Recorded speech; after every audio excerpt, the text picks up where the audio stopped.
We have reports indicating that former first-round overall draft choice and 2018 Hart Trophy winner Taylor Hall is not currently interested in signing an extension with the New Jersey Devils. Plus, one of the many top RFAs, Winnipeg Jets forward Patrik Laine, is apparently willing to explore all options, including a potential offer sheet. We'll get into all the latest on the future of these two players coming up next.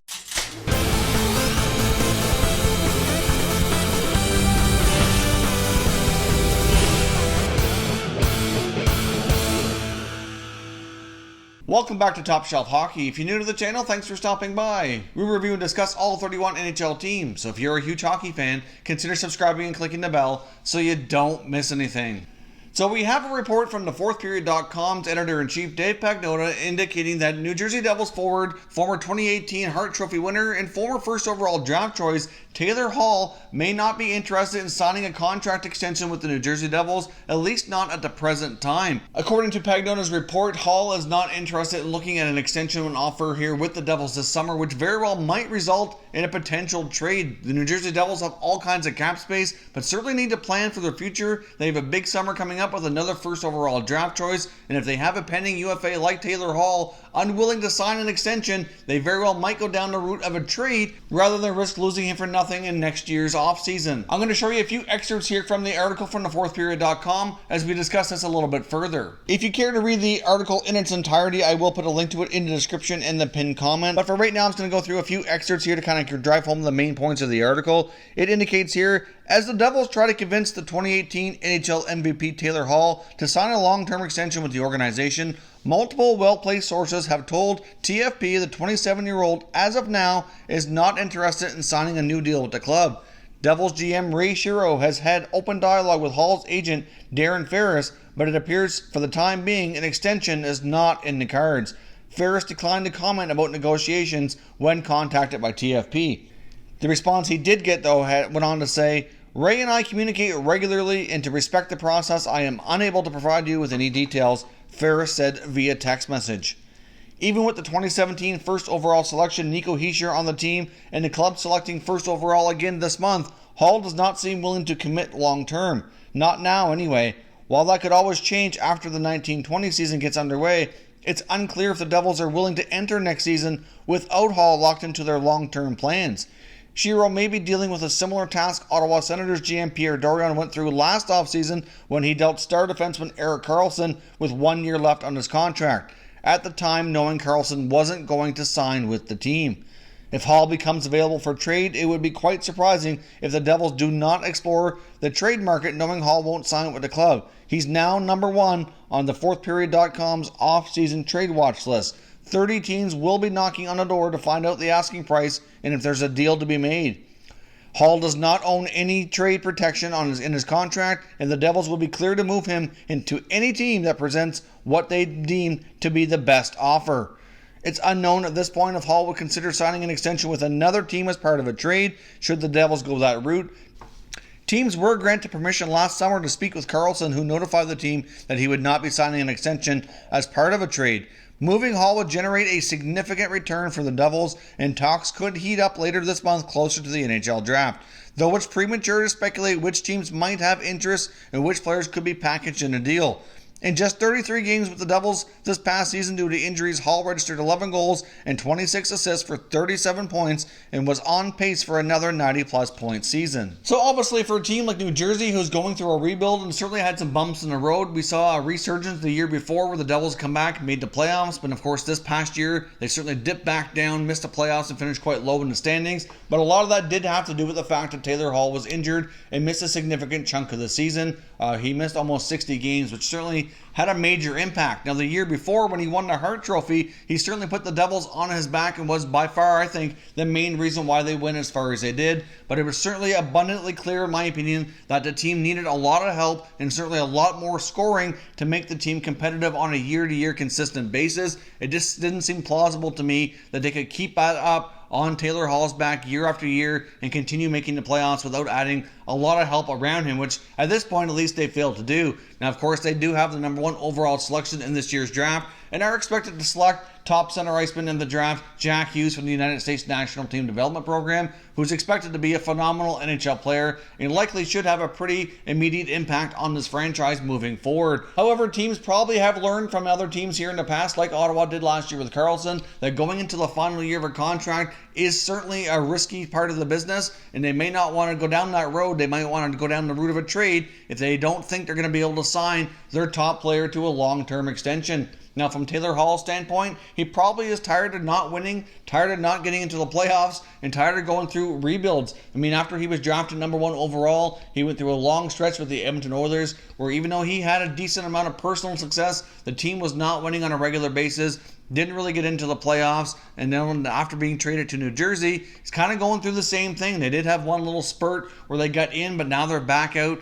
And, it's hard to say exactly where all that's going to put them for next year. I mean, yes, they're going to be adding another impact player like Hughes into their lineup, but taking a look at all the other teams in their division that are already pretty strong and expecting to make some even more improvements, certainly going to be a daunting task to catapult themselves to anywhere near the top of that Metro division to have any sort of a guarantee at a playoff spot. And perhaps Taylor Hall just wants to take more of a wait-and-see type of approach here. I don't think we have enough information to say for sure that he wants out of New Jersey. I don't think that would be a fair statement to make at this point.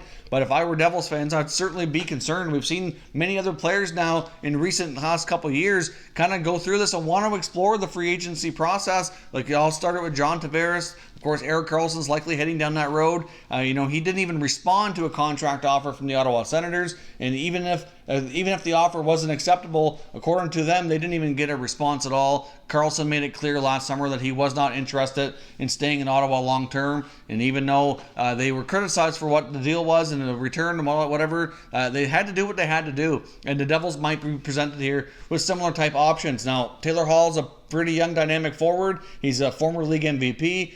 He can certainly be very productive, and I do agree with the article here that if it's made clear that he is available for trade, I would expect almost every team in the NHL to come knocking on the door at least to find out the price. It's a little early, like he said, to indicate which teams would be in the mix, but there is certainly a fair bit of NHL teams that are looking to boost their scoring and looking for an excellent top 6 forward, and he certainly comes with some good experience now, except an MVP to his name, and can certainly be that player that they're looking for. And even though New Jersey has a lot of young talent to build around them, Hall might not want to wait that long before he starts having a real shot here at having some real chances to win. And many NHL players don't know how long their careers are going to be. Hall's the kind of player who's battled injuries, so you never know because of the style of play and all our injuries he's had. Maybe his career won't be as long as some other players. And I'm sure he wants to have that shot to win as soon as possible. So some players start to run out of patience once they've been in the league 8-10 years and haven't really had much of a taste of it. So I certainly do understand from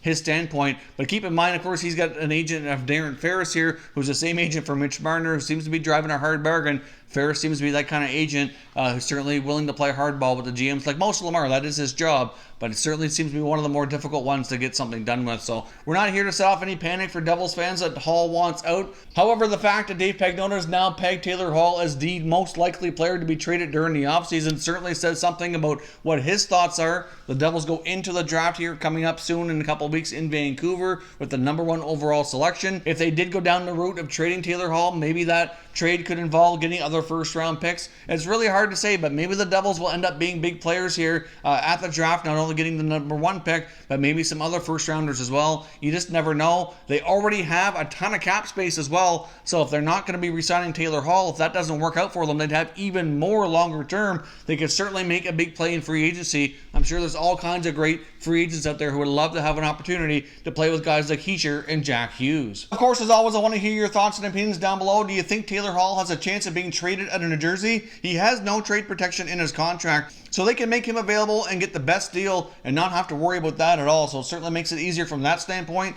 and there'll likely be a ton of teams interested should they go down that road. The player we want to touch on here today is Patrik Laine of the Winnipeg Jets, who, again, this information is coming from the same article at thefourthperiod.com. They had previously reported a few days before this on other information on Patrik Laine, indicating that they believed he was going to explore any and all options available to him through the free agency period. if he's not presented with the type of deal that he would like from the Winnipeg Jets. As we know, this past year was probably a bit frustrating for Patrik Laine, who in his 3 seasons has put up 110 goals. So he's certainly been an incredibly productive player, but certainly appeared to be some other stuff going on that kind of indicate here that maybe the frustration level was kind of boiling over here a little bit. It is rumored that he's looking for some pretty big money, probably somewhere in the $10 million range, and he might only want a 3 to 5 year contract, which I think in a way would probably work well for the Jets, but at the same time, they have Kyle Connor to think about, they have Jacob Trouba to think about, who likely is being traded, and then they have some other things to do too with their contracts to kind of get everything lined up. So it is possible this Winnipeg Jets team could look drastically different next year if contract negotiations with players like Laine don't go overly smooth. I mean, it's not that far away for players can certainly talk to other teams and at least entertain the idea of an offer sheet, and if nothing else, use that as a negotiation tactic to try to get what they want. The problem with a lot of these young RFAs is many of them don't have arbitration rights, so the teams can't rely on the arbitration process to make sure that a deal gets done even on a short-term basis here. So some of these players are more susceptible to the offer sheet, and instead of, if nothing else, will use that as leverage to get the deal they want from their existing team. I would be shocked if the Jets did not match any offer sheet to a player like Laine. I can't imagine teams are going to be looking to go over that 10.5 range and give up 4 first-round picks. A lot of these guys in the RFA class are tremendous hockey players, but I'm not sure any of them are worth 4 first-round draft picks to do a deal, 5 years or longer at over $10.5 million. So I don't think that it's likely that too many of them would actually get an offer sheet and accept it and not have it matched. I think it's probably unlikely. I think it's more of that mid-range RFA, that maybe that $4 to $6 million range type of player where you can give up a little bit less, maybe a first and a second and a third. We've gone through the different compensation packages before for whatever the contract amount is. So I don't think it's likely that Laine leaves Winnipeg, but it's also possible that even if an offer sheet doesn't happen for Laine and contract negotiations aren't going well, that he could request a trade, which this article continues here. So let's take a look here at some of the things that Pagnon is saying about Laine in this article as well. Now it says here the Jets are engaged in trade discussions for Trouba, who would welcome a change of scenery and could generate a hefty return for Winnipeg. Cheveldayoff is likely to ask for a young NHL-ready defenseman with top 2 potential to be included in a deal. Laine, as we reported on Sunday, could be another major challenge for the Jets if contract talks do not progress swimmingly.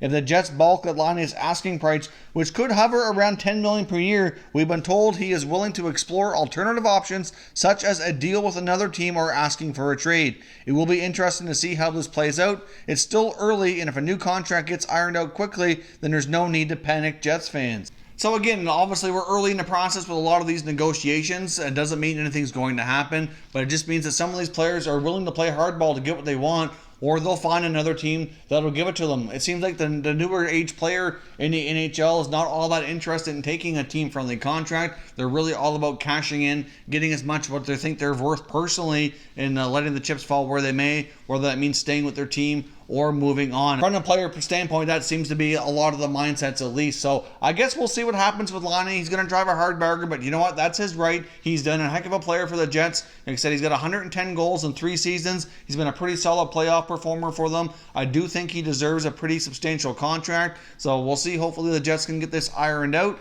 But again, with his case, like I said with Mitch Marner before too, I don't really think an offer sheet's going to be that much of an impact or all that likely for them to happen. I think the more likely scenario would be if they're not getting the money they're looking for, that he'd be more likely to ask for a trade. And like they're looking at for Jacob Trouba, if they had to trade Patrik Laine, they would get a massive return, which overall it's really hard to say how the team is better off or not. I mean, these players don't grow on trees. At the same time, though, if you can't get them signed, sometimes you got to do what you got to do from the business standpoint. But right now, I don't think Jets fans have too much to worry about. The next few weeks, though, should be very, very interesting. And then, like New Jersey, I can see Winnipeg being another team who has the potential to be very, very busy here at the NHL draft. A lot of these trades that we've been talking about lately that could potentially happen likely could include first-round draft picks. And like I said last year, I do expect there to possibly be a fair bit of activity on the draft floor. Some of those deals that we expected at the draft last year drugged themselves out throughout the summer and even into the first of training camp. It wasn't until training camp started to open that we saw players like Max Pacioretty and Erik Karlsson get traded. And some of these deals could very well be the same, but it does look as though some of these guys are destined to be moved, and some of them are just using these tactics as negotiation tools to make sure they get what they want. So of course, as always, I want to hear your thoughts and opinions in the comment section, so let me know what you think on Taylor Hall and Patrik Laine's futures. Do you see them staying with their existing teams, or can you see a scenario where they move on and possibly become draft day trades? If you're new to the channel, I hope you consider subscribing. We cover all 31 NHL teams, and there's plenty of content here for all hockey fans to enjoy. So if you're new, subscribe for more content just like this one, and give it a thumbs up if you enjoyed it as well. I'd appreciate it if you did. As always, thank you for watching, and I will catch you next time.